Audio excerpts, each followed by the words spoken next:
Quel bonheur, mais quel bonheur. Comment tu vas? Putain, t'es encore là quoi.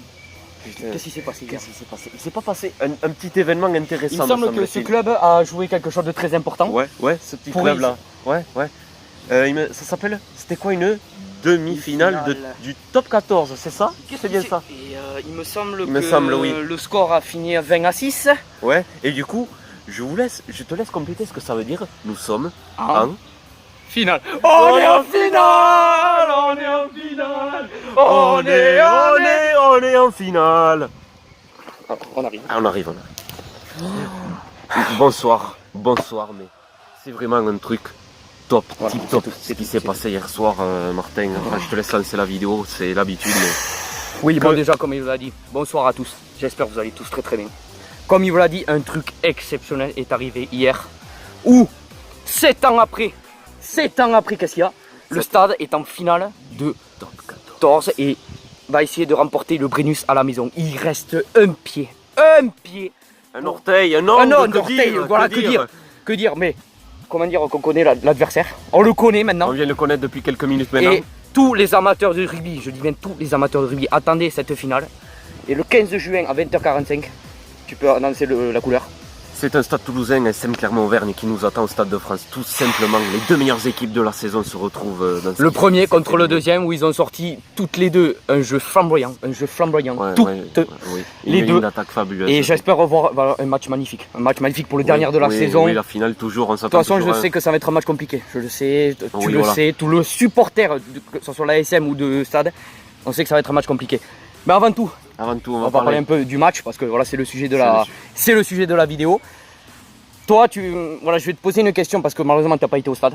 Non, j'ai pas eu cette occasion. Et quel était ton ressenti? Voilà, est-ce que la côté émotion derrière ton écran, comment ça s'est passé? Ça a été quelque chose d'assez ébouriffant, époustouflant, étouffant. Voilà, je cherchais le mot. On a connu des passages dans ce match, des bons comme des mauvais, des temps forts comme des temps faibles. Oui. Mais que d'émotions. Enfin, on retrouve la finale 7 ans après. Un grand club comme Toulouse qui était sur le derrière de la scène, comme je le disais dans les vidéos précédentes, c'est fou. C'est fou et c'est tellement beau de revoir. J'ai pas de mots, Martin. Toi qui étais au stade hier, c'est tout autre chose. Plus, voilà, j'étais au stade, deuxième demi-finale que je faisais à Bordeaux 4 ans avant. Qu'est-ce que c'était? C'était Stade Toulousain Clermont où on avait perdu d'un point. J'étais terriblement déçu de s'arrêter. Bon, c'est vrai que c'était pas la même saison qu'on a faite. C'était pas les mêmes records parce que on peut en rappeler. Bon, je vous mettrai une petite photo de 8 records. 8 records cette année. Saison. Voilà, la saison qu'on a faite où il y a perdu il y en a 4 ans, voilà, c'était pas la même saison, mais c'était une saison déjà ouf. On s'attendait pas à là. Et là, de voir, y aller une deuxième fois à Bordeaux et voilà, passer un cap, le dernier cap le plus important de la saison, cette finale au Stade de France, ça a été une émotion de ouf. Voilà, j'ai regardé le chronomètre, il restait 10 minutes. 10 minutes, je regardais à chaque fois et c'était que les secondes qui ont augmenté et non les minutes. Je me suis dit, ce match ne va jamais terminer. Il ne va jamais terminer. C'est interminable, c'est le suspense. Parce que on est quand même tombé sur une équipe rochelaise qui a joué.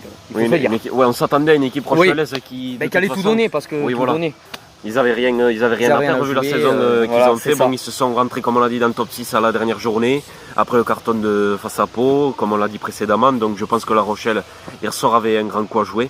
Mais malheureusement, voilà, c'est le stade qui voilà.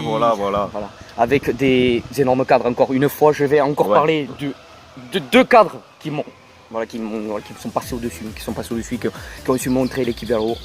Le premier, Sofiane Guitoun, numéro 13 du Stade Toulousain. Qui a débloqué le compteur. Qui a débloqué le compteur. Et bien sûr, le numéro 15, voilà, qui est pour moi... On le présente plus. On le présente plus. Il est obligé d'être dans cette équipe. Il est obligé de participer à cette finale. Chelsea Colby, voilà, qui est pour moi, qui sont deux joueurs extraordinaires. Extraordinaires. Ils sont à deux, ils sont 15 à deux. Ils ont, c'est le dernier essai de Chelsea Colby. Ça part de Antoine Dupont qui fait une passe, voilà, Guitoun, voilà, qui va un peu contrôler le joueur adverse, qui va attaquer la ligne d'avantage et qui va faire la passe à Colby, qui arrive à passer 4 joueurs. Mais je ne sais pas encore, j'ai regardé les images, je ne sais pas. On ne compte plus les joueurs que Colby a laissés sur le côté, on ne les compte plus cette saison. Avec ses crochets toujours extraordinaires. Enfin, franchement, heureusement qu'on a des joueurs voilà, comme ça qui ont réussi à se montrer. Sofiane Guitoun, on sait que ces dernières années, ça a été très difficile pour lui. Niveau blessure. Mais de voir un joueur voilà, autant remonté mentalement et physiquement, pour moi, c'est un joueur indispensable dans l'équipe. J'ai vu sa réaction après le match, il est remonté comme une pendule, il pense déjà au Brennus. Et nous aussi, on y pense déjà au Brennus. Bon, je vais vous dire ce que je pense du match, si tu le permets, Martin, en plus en détail. Bon, comme je vous l'ai dit, il y a eu des temps forts et des temps faibles dans ce match. Comme je l'ai dit au début de la vidéo précédente, il va falloir tenir l'équipe de La Rochelle sous l'eau dès les premières minutes. C'est ce qui a été fait avec ce long temps fort d'un quart d'heure concrétisé par l'essai de Guitoun. Bon, ensuite, il y a eu une deuxième partie de deuxième mi-temps un peu plus compliquée, avec beaucoup de fautes, un jeu haché. Les Rochelais ont su maîtriser. Pour moi, les deux mi-temps ont été hachés. Voilà. Oui, les deux mi-temps ont été hachés. Oui, c'est vrai, voilà. Mais la fin de première mi-temps a vraiment été, on va dire, craignos. Voilà, on va pas se le cacher. Si on a eu du mal à sortir de notre camp, on a fait quelques fautes bêtes, on n'est pas sorti de la zone de plaquage. Il y a eu des coups de pied directs en touche de Thomas Ramos. Et si voilà. Oui, je vais t'interrompre. Pour moi, il faut parler des tops et des flops. Les tops, on en a parlé. Chasing Colby, voilà, Sofiane Guitoun aussi, Pitaiki aussi qui a été bon. Énorme. Mais pour moi, deux joueurs, un joueur voilà, qui m'a déçu, je sais pas, c'est Thomas Ramos. Il faut en parler. Thomas Ramos qui a raté plus de.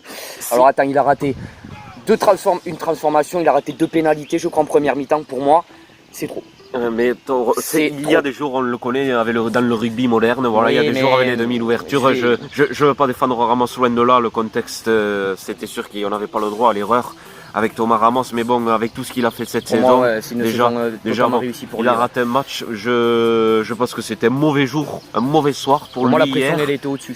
Pour moi, la pression, quand je l'ai vu, il était perturbé par ce jeu de La Rochelle déjà de 1, et la pression aussi des pénalités, parce que voilà, il avait le pied de la victoire, ou soit des points pour monter un peu plus. Voilà, et après, je me souviens avant la mi-temps, en fin de première mi-temps, cette pénalité de 51 mètres que je ne comprenais pas dans les choix. Il y a certains choix tactiques que je n'ai pas trop compris non plus. Cette pénalité qui n'était pas forcément tentable dans ses cordes. Bon, c'est un petit détail, vous me direz, mais voilà, ça peut mettre en confiance un buteur et ne pas le mettre en confiance à la fois. Donc voilà, mais pour moi, ça a été une opportunité. Clairement, je vais te dire, cette pénalité à 50e, pour moi, ça a été une opportunité pour lui, voilà, de se remettre en confiance, parce qu'il avait raté une transformation, une pénalité. Pour moi, c'est vrai que toutes les pénalités, tous les points qu'on peut prendre, ça compte. Ça compte. C'est les phases finales, pour moi, ça compte les points. Ça compte, mais quand on connaît le jeu léché de Toulouse cette saison, pourquoi pas rester sur organiser plus de jeux, voilà, comme on a su le faire depuis la première journée. Mais bon, pour moi, la seconde mi-temps, j'ai plus de jeux, c'est ça qui m'a fait plaisir. C'est chercher la petite bête dans une saison toulousaine. Je parle pas au-delà du match. Je sais, je fais une fixette sur la saison parce que le match, il n'a pas été parfait non plus. On se le cache pas non plus, mais c'est chercher la petite bête dans le jeu toulousain. Et c'est un peu être gourmand. Et il n'y a pas à être gourmand, il y a juste à profiter. Déjà savourer cette qualification pour la finale de samedi prochain. Samedi prochain, ça va arriver très très vite au niveau mental. Et vite se remettre au travail, parce que la finale, déjà, bon, on a connu les finales précédentes compliquées. En 2011, en 2012, les deux dernières ont été très compliquées, très serrées. On s'attend un combat sur ce Stade de France. Donc clairement, on l'a vu, ils ont batané Lyon aujourd'hui. Il n'y a pas à se leurrer, il faut travailler cette semaine du côté d'Ernest Vallon et suivre le bon schéma tactique proposé par Mola pour la finale. Oui. Pour moi, je vais revenir sur cette équipe de La Rochelle, parce que c'est le sujet quand même. Après, la finale, c'est quelque chose qu'il faut garder en tête. Mais pour moi aussi, La Rochelle a beaucoup eu de matchs par la suite. On se souvient, voilà, le match de barrage qu'ils ont joué, où ils ont donné beaucoup d'énergie pour passer ce rideau du Racing. On connaît aussi, même si c'est un peu ancien, la finale qu'ils ont perdue en Challenge européen. Donc je pense qu'ils sont partis dans cette optique, voilà, de passer le leader, de tout donner, même si au niveau de l'énergie, voilà, ils ont été un peu épuisés par rapport au Racing. Ils ont voulu essayer de parvenir à cette finale et essayer de gagner au moins quelque chose, mais bon, devant une équipe, voilà, du Stade Toulousain, voilà, qui a voulu 7 ans après aller montrer son statut de leader, tout simplement. Et montrer aussi une saison particulièrement magnifique et incroyable. Mais pour moi, voilà, ça a été, le contrat a été rempli. Oui, certes, a été rempli parce qu'on on passe à la finale, mais pas entièrement. Parce que franchement, on aurait pu faire un jeu beaucoup mieux grâce à cause d'une personne. Pour moi, ça va être le fait d'une partie de la vidéo. Monsieur l'arbitre, Pascal Gahuzer. Hein. Merci, voilà, que j'arrivais pas à le dire parce que pour moi, il m'a totalement, terriblement déçu. Parce que j'ai appris que voilà, il a été déjà, il aimait pas le stade Rochelet et le stade Toulousain. Déjà, on partait dans une optique de voilà, tendu le match, mais de voir des fautes, voilà, où tu es déjà un arbitre international et de voir des fautes aussi calamiteuses. Oui, pour moi, ça a été fou. C'est la première fois que j'ai vu ça. Je me suis dit, mais c'est quoi cet arbitre? Nombre de hors-jeux, vous pouvez interpréter que nous sommes de mauvaise foi, mais nombre de hors-jeux n'ont pas été sifflés. Nombre de talonnages à la main n'ont pas été sifflés. Mais même aussi, je critique pas les joueurs de la Rochelle. Aldrit, pour moi, a été le meilleur Rochelais. Mais de voir voilà, Aldrit tourner plusieurs fois, notamment sur les rucks, tourner plusieurs fois pour embêter voilà, le meneur du jeu. Courir les ballons, que c'était, je crois, Antoine Dupont. Pour moi, et qui n'a pas sifflé parce qu'il y avait encore le ballon dans la main du Stade Toulousain. Pour moi, ça a été une erreur cruciale. Une erreur cruciale parce qu'on aurait pu prendre un essai à la place. Oui, tout à fait. Mais... Les en avant qui étaient devant, voilà, on les a pas vus. La deuxième mi-temps, elle a été un peu mieux, mais la première mi-temps, elle a été. Voilà, oui, c'était surtout, comme je disais, la seconde partie de première mi-temps où on a un petit peu perdu notre ADN de cette saison. Et pourquoi pas retravailler sur cet axe de travail cette semaine, regarder cette première mi-temps dans la globalité et voir ce qu'on peut faire pour contrer clairement. Bon, on l'a déjà prouvé cette saison à Michelin comme au Stadium dans ce match extraordinaire de plus de 80 points, 47 à 44. 91 points en 47 à 44. Pourquoi pas se servir de ce match référence? Ça serait magnifique de voir même en finale, ça serait tellement beau. Parce que ça ferait plaisir déjà pour nous les supporters de chacune des équipes et de voir pour les autres aussi supporters qui se sont dit putain oui c'est les deux meilleures équipes quand même, ils savent montrer du jeu et on s'attend à une finale palpitante. Voilà. Oui, je voudrais faire une petite parenthèse si tu le permets Martin, déjà pour nos amis Rochelais parce que voilà. Déjà, je voudrais les féliciter pour la saison qu'ils ont fait. C'était difficile de confirmer après les deux dernières saisons qu'ils ont fait où ils sont montés clairement en régime. Et je voudrais dire aux supporters rochelais que je vous souhaite franchement une bonne saison prochaine. Déjà un bel été, bronzez bien à La Rochelle.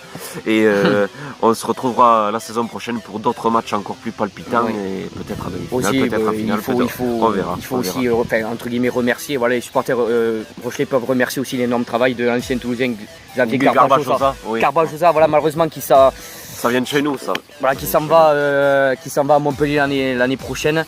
C'est vrai que pour les Rochelais, ça va être entre guillemets pas très dur, mais bon, il va falloir gérer la pré-saison, l'entre-deux-saisons et voir comment ils peuvent y arriver. Parce qu'il a travaillé avec Guinoves et je pense que voilà, il était dans cette optique du jeu toulousain, voilà, où on aime bien jouer une passe à même pas, où on aime bien le jeu de main, jeu toulousain.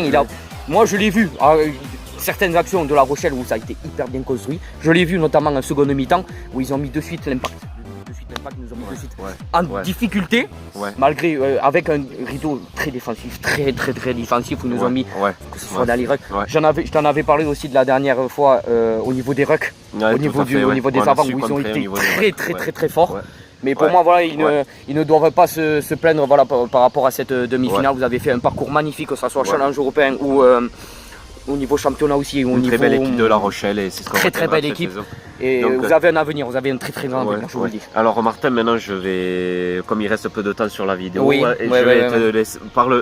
Comment tu sens cette finale à venir et on conclura rapidement si tu peux faire ça assez brièvement. Oui, je vais le faire très vite. Je m'attends déjà à un match très compliqué avec une des deux meilleures équipes du top 14 entre La Rochelle, entre Stade Toulousain et Clermont.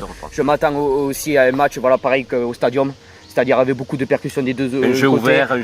Très ouvert, avec, je pense, à la clé 60 points en tout, je pense. Parce que ça va être un match très compliqué. On a connu quand même beaucoup de finales assez cadenassées, on connaît l'enjeu et je me suis permis de te couper. Et donc voilà. À voir si on peut, si on peut cadenasser le jeu, si ça nous arrange. Bon, voilà. On va voir comment se comporteront les lignes d'attaque des deux équipes et pourquoi pas. Nous sommes peut-être à 6 jours de 20e Brennus, ça n'a jamais été fait dans l'histoire du championnat de France de rugby. Et même les records qu'on a fait, ça n'a été jamais fait dans l'histoire du top 14.